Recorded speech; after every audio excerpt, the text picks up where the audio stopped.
Hi dear friends and subscribers, welcome to the Cricket Happening Show, but it is a bit late. So what I'm going to do is I'm going to cast a look at, as you know, there are three test matches which are being played. One is England-India, Bangladesh-West Indies, and New Zealand-Sri Lanka, which started yesterday. But first I'm going to start off with a surprise victory for the West Indies over Bangladesh. After Bangladesh, I mean everyone were expecting like Bangladesh today to wrap up this West Indies innings very quickly, which they did. But well, instead of just chasing 245 for victory, I thought Bangladesh put up a very insipid batting display here in the second innings after making the highest ever total in international cricket as far as Bangladesh were concerned in their test cricket history. It was very sad to see Bangladesh succumb to West Indies. And let me tell you what was okay, let me get to that. Before that, let me tell you that today Bangladesh bowlers got the West Indies out for 273, thus setting a target of 245 to win. And they had all the time in the world to do that.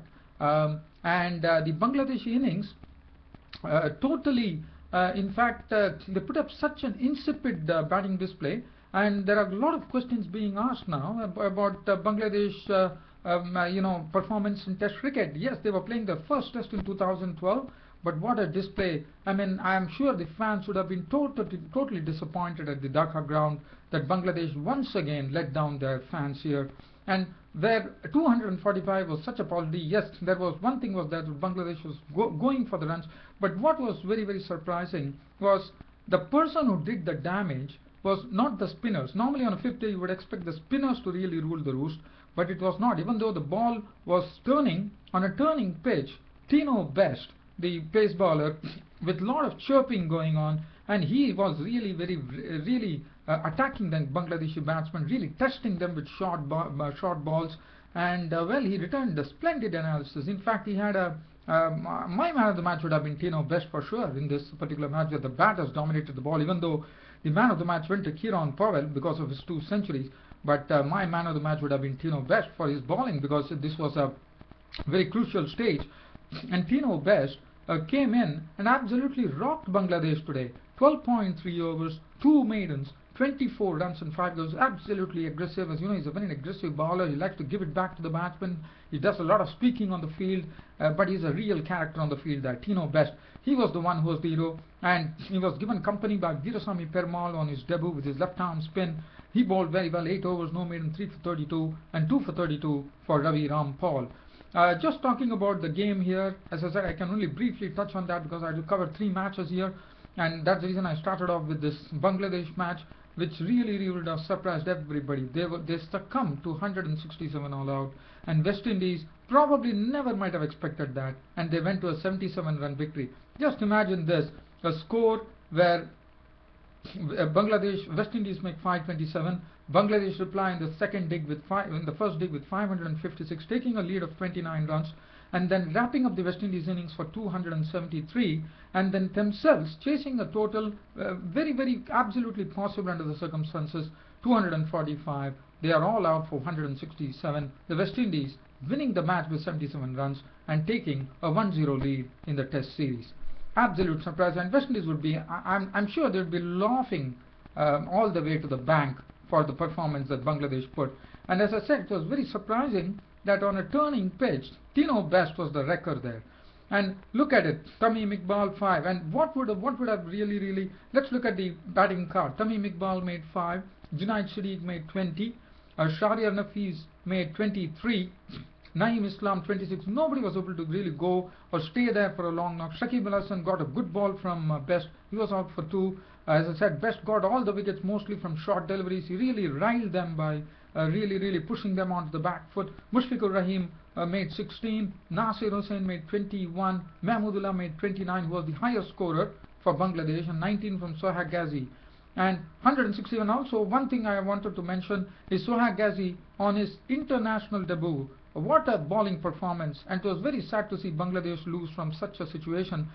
Today he was the one who got amongst the wickets. He had figures of 23.2 overs, 2 maidens, 74 runs and 6 wickets, and that too in a debut match.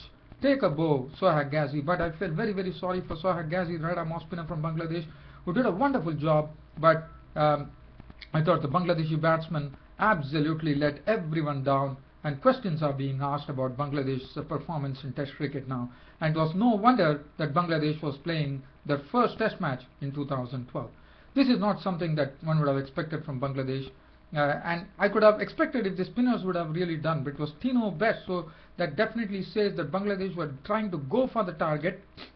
But it is different to go for the target and buckle down and try to play the percentage shots, and then, because probably it was a sort of a mad rush by Bangladesh, and that's what resulted in Bangladesh being 167 all out. There are a lot of questions are being asked. They have to really go to the drawing board now before the second test starts.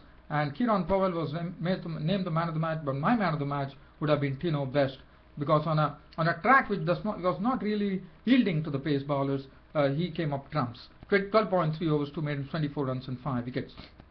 Well, so I'm shifting the focus. That's the reason I started off with this particular match, because this match was the most interesting of all the three matches.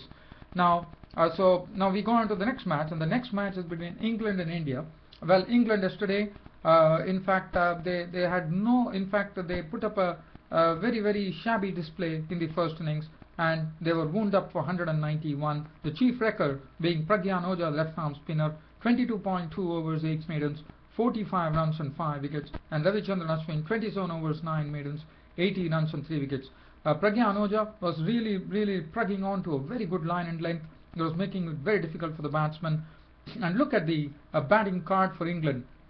191 all out in the first innings in reply to India's score. Yesterday, Kevin Pietersen and Ian Bell were at the crease, but Pragyan Ojha was the man who took them. In fact, Kevin Pietersen was clean bowled by Ojha for 17 with 2 boundaries. Ian Bell,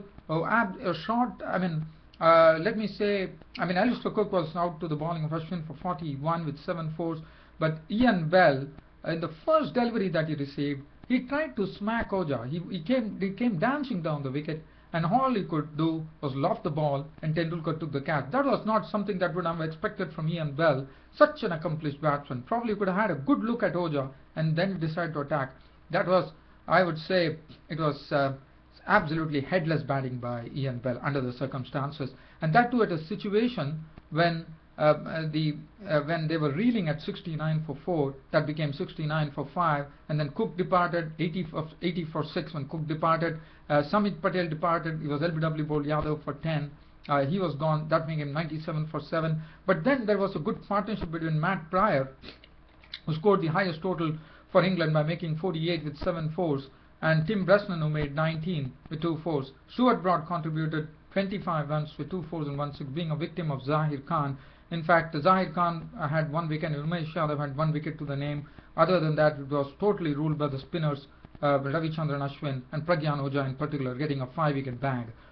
So 191 all out. Zahir Khan 15 overs, 7 maidens, 1 for 23. Umesh Yadav 7 overs, 2 maidens, 1 for 14, and 3 overs for 12 runs for Yuvraj Singh. So, but 191 all out. But I thought India really made it slip, because 80 for 6 was the score at one stage, and they could have put a real stranglehold. In fact, it became 97 for 7, but that partnership between Bresnan and Pryor was important. That's what took the team to the total of 191.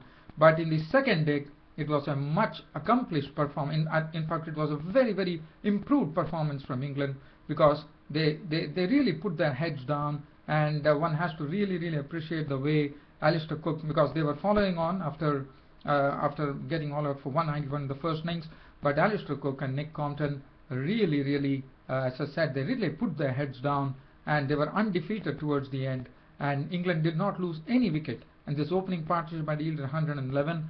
Nick Compton was not out on 34 with 2 boundaries of 104 balls, and Alistair Cook, even though he was really playing, he was really combining the defense with offense. He had some very good fours, like 13 good fours hit in a knock of 74 of 124 balls, and England went into stumps at 111 for no loss. So on the 4th day, on day 3, and going into the 4th day, now England are trailing by 219 runs. But what was interesting was the Indian spinners could not make an impression in the second innings, and I thought England definitely learned their lessons, and they put up a much better show. Nick Compton was looking very, very good. In fact, his defense was a very, very tight defense. That was very good to see. Umesh Yadav 7 overs 1 minute, none for 15. Pragya Anuja 14 overs 3 minutes, none for 34. Ashwin 14 overs 3 minutes, none for 49. And 1 over each for Sehwag, which went for 1 run. Zahir Khan bowled 1 over. Can you imagine this? Zahir Khan bowling just 1 over and 1 run given, and Sachin Tendulkar bowling 1 over for 8 runs. So that was the scene. And now, as far as India is for England are concerned, well, they have to really take this partnership along to a long way. Probably even play out the first session to really, get past that score. I mean, get to that score. I mean, they're trailing by 219 runs too, so they have to the first target would be that, and then only they can really think of India batting again. But I think Indian bowlers also have to bowl well on the 4th day if they have to make an impression. But there was not much turn available on the 3rd day. It was a bit surprising. But other than that, that is as far as this match is concerned. So England go into the 4th day at 111 for no loss. So 2 more days to go, and it all depends whether India can pick up some quick wickets or England are going to really increase this lead. Okay, so let's go to the next match, and the next match is between New Zealand and Sri Lanka. So after the one-day international series was over, yesterday was the first day of the first match between New Zealand and Sri Lanka, which was played in Galle. And well, New Zealand did not put up a good performance. Sri Lanka actually bowled, and New Zealand were the ones who actually won the toss and actually elected to bat. New Zealand elected to bat, and they were 221 all out. Some very good bowling from Sri Lanka, but also I would say some rank bad shots played by the Sri Lankan by the New Zealand batsmen. If you look at the card there, Martin Guptill making 11 with 2 boundaries. Brendan McCullum, he was good. He was the highest scorer with 68 with 8 fours and 2 6. Kane Williamson was out for a duck. Ross Taylor, a very bad shot. He was clean bowled by Kulashekara for 9 with 1 4. Flynn looked impressive in his score of 53 with 7 boundaries. Other than that, Van Wyk made 28 with 3 boundaries. There was nothing to really talk about. Franklin made 3.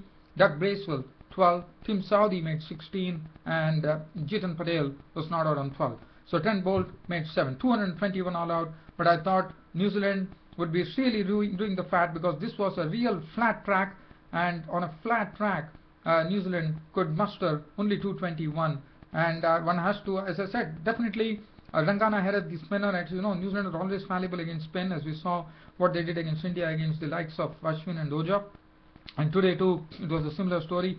Rangana Herath was the one who really ran a ring around them by having figures of 5 for 65 with 30 overs, of which 5 were maidens. Suraj Ranade 20 overs 1 maiden, none for 62. Shaminda Iranga was very impressive. 16 overs 5 maidens, 3 for 51. He bowled with lots of pace and got the ball to swerve. Kulashekara, as you know, he has both the outswinger and the inswinger going now. He had bowled 12.5 overs 5 maidens, 31 runs and 2 wickets. 3 overs for 11. But one thing I can really tell you, that New Zealand have not done well here in the first match after winning the toss and electing to bat, and the track looks very flat. There's not much in for the bowlers, and on such a track New Zealand were all out for 221, and I'm sure Sri Lanka will like to put a good score on the board, but they definitely lost the debutant. Karunaratne was LBW bowled Tim Southee, was making his debut, so he was out. LBW bowled Tim Southee for a duck. Taranga Pranamata and Stumps was not out on naught. Suraj Ranade, the night watchman, was sent. He was not out on 3. And Sri Lanka finished with 9 for 1 at close of play on the first day of the first test against New Zealand, who were all out for 221. Trent bowled 3 overs 2 maidens, 2 runs, no wicket. Tim Southee 2 overs 1 maiden, 1 run and 1 wicket. So as far as this is concerned, as I said, New Zealand have not done well. It is for New Zealand to really get some quick breakthroughs tomorrow in the morning, and whether they can do it. And Sri Lanka have a very long batting lineup. It's not going to be easy, as it's a flat track. I'm expecting Sri Lanka to score tons of runs on this wicket and probably put immense pressure on New Zealand. Probably they're going to put a very huge total, because it's the right time for them to do so. Well, if they do so, then I think New Zealand would be ruining the fact that they didn't put up a good performance in the first innings. Well, on this note, dear fans, friends and subscribers, I'm ending my cricket show. Unfortunately, there were 3 test reports to be given, so I wanted to do a very concise reporting, and that's what I did. Hope you all liked it. Thanks for your company, and thanks for watching Cricket Happenings. This is your host Ram, signing off for today. Thank you.